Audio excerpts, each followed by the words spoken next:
أعوذ بالله من الشيطان الرجيم والسارق والسارقة فاقطعوا أيديهما جزاء بما كسبا نكالا من الله والله عزيز حكيم.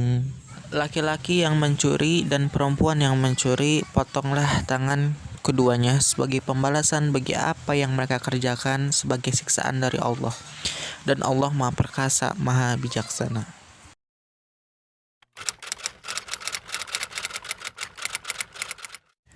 Ayat ini turun pada Tumah bin Ubayrik ketika mencuri baju perang milik tetangganya, yakni Qatadah bin An-Nu'man. Baju itu lalu disembunyikan di rumah Zaid bin As-Samin, seorang Yahudi. Namun terbawa juga kantung berisi tepung yang bocor sehingga tercecerlah tepung itu dari rumah Qatadah sampai ke rumah Zaid. Ketika Qatadah menyadari baju perangnya dicuri, lalu menemukan jejak tepung itu sampai ke rumah Zaid, maka diambillah baju perang itu dari rumah Zaid. Zaid berkata, saya diberi oleh Tumah. Orang-orang bersaksi membenarkan saat itu Rasulullah SAW ingin mendemba Tumah, lalu turunlah ayat ini.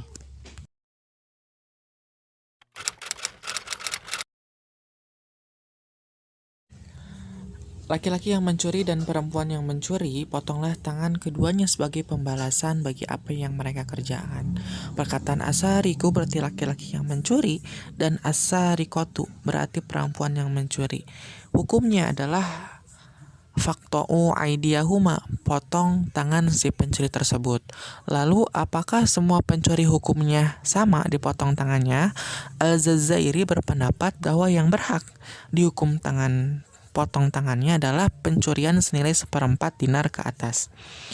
Adapun dalil batasan 1/4 dinar, yakni dalam sebuah hadis riwayat Al-Bukhari, dipotong tangan pencuri yang mencuri sesuatu yang bernilai 1/4 dinar atau lebih.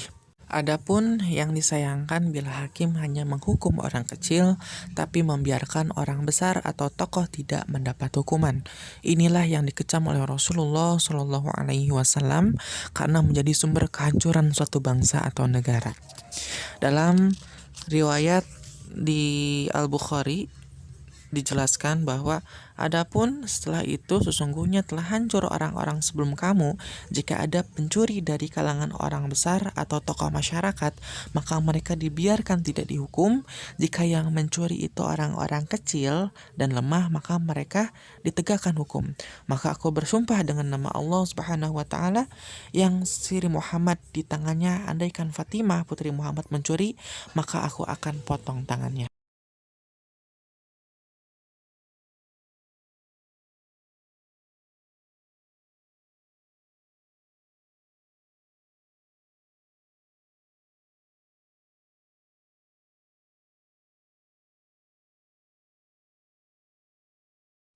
Dalam sebuah hadis, Rasulullah Shallallahu Alaihi Wasallam berpesan ketika haji wada dalam sabdanya, 4 perkara yang dilarang keras, yaitu jangan menyekutukan Allah, jangan membunuh orang yang diharamkan, kecuali atas dasar yang hak, dan jangan mencuri dan jangan berzina. Hadis ini dosa pencurian ditegaskan bandingannya dengan syirik kepada Allah, membunuh dan berzina karena derajat dosanya hampir bersamaan. Nakala minallah, dan sebagai saksian dari Allah. Ketetapan hukum bagi pencuri merupakan siksaan dari Allah Subhanahu wa taala yang mesti diterapkan selama hidup di dunia. Ulama fikih seperti Syed Sabik menerapkan bahwa hukuman bagi pencuri itu garis besarnya ada 2 macam. Satu, pencurian yang hukumnya secara al-had, dan yang kedua pencurian yang hukumnya dengan cara azir. Namun demikian, terdapat beberapa orang yang sering dianggap mencuri tapi padahal tidak termasuk pada hukuman mencuri. Contohnya antara lain demikian. Yang pertama, ada seorang ayah mengambil harta anaknya. Seorang laki-laki mengadu pada Rasul SAW bahwa dia memiliki anak yang dua-duanya membutuhkan harta yang ia miliki. Maka bingung apakah masih diberikan pada anak atau ayahnya. Rasul SAW bersabda, anta wa maluka liwalidika inna auladakum min atoibi kasbikum falukum min kasbi auladikum. engkau dan hartamu milik ayahmu. Sesungguhnya anak-anakmu merupakan bagian dari hasil usahamu yang baik. Maka makanlah hasil usaha anak-anakmu itu. Berdasar hadis ini, jika seorang bapa mengambil sebagian harta anaknya, maka tidak bisa disebut pencuri karena mengambil haknya. Orang tua mempunyai hak untuk menikmati harta hasil usaha anaknya. Bahkan ditegaskan dalam hadis tersebut bahwa harta anak merupakan hasil usaha orang tua juga. Inilah mesti disadari oleh pihak anak. Namun, perlu diingat tidak ada hadis yang membolehkan seorang anak mencuri harta orang tuanya. Lalu yang kedua, ada seorang istri mengambil harta suaminya. Perhatikan riwayat Aisyah tentang kisah istri Abu Sufyan berikut. Ya Rasulullah, inna Aba Sufyana rajulu sahihu la yu'tini min nafaqati ma yakfini wa yakfi baniin illa ma ahoztu min malihi bigoiri ilmihi fahal alayya fi zalika min junuha faqala Rasulullah sallallahu alaihi wasallam khudhi min malihi bima rufi ma yakfiki wa yakfi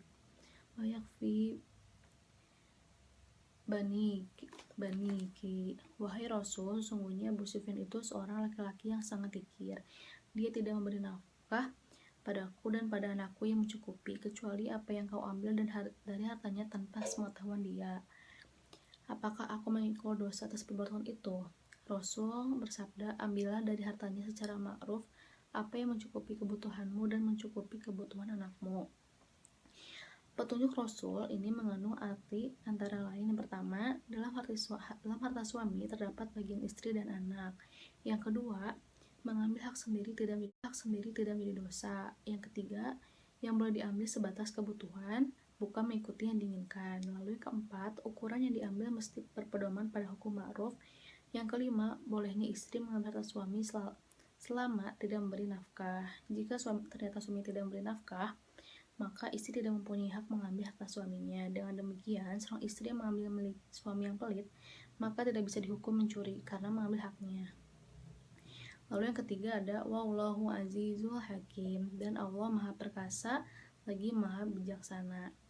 Pengunci ayat ini memberikan gambaran bahwa asma Allah subhanahu wa ta'ala yang maha perkasa, azizul, dan maha bijaksana hakimu dalam menentukan hukuman bagi pelaku kejahatan. Disebut perkasa karena tegas memiliki kekuasaan sepenuhnya untuk mengatur manusia sehingga tidak bisa dibantah atau direkayasa. Terus selanjutnya ada beberapa ibrah. Yang pertama, dosa pencurian mesti dihukum potong tangan. Hukum potongan bagi pencuri merupakan hudud atau batasan yang Allah SWT terapkan berdasar kebijakan dan kasih sayangnya pada umat.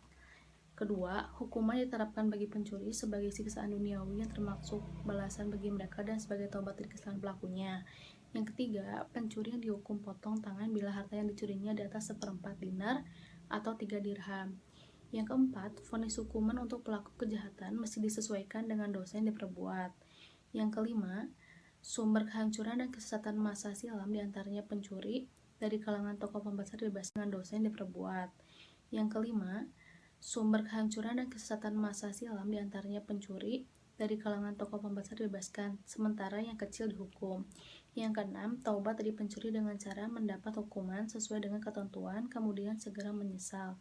Yang ketujuh, ada perbuatan yang kelihatannya seperti mencuri tapi tidak dihukum dengan potong tangan seperti al-qaim, yang hianat, yang orang yang mendapat titipan pihak lain tapi justru dia gunakan tapi pemiliknya tahu.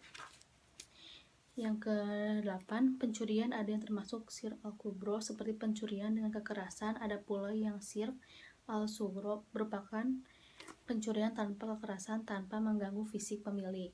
Yang ke-9, ada pula yang sifatnya seperti mencuri, tapi pada hakikatnya tidak termasuk yang salahkan seperti seorang ayah mengambil harta anaknya atau seorang istri mengambil harta suaminya.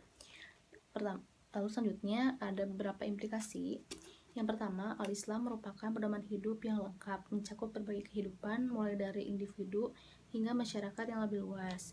Yang kedua, ada keadilan merupakan prinsip utama dalam kehidupan bermasyarakat dan bernegara. Yang ketiga, pencurian merupakan perbuatan dosa yang membahayakan pihak lain.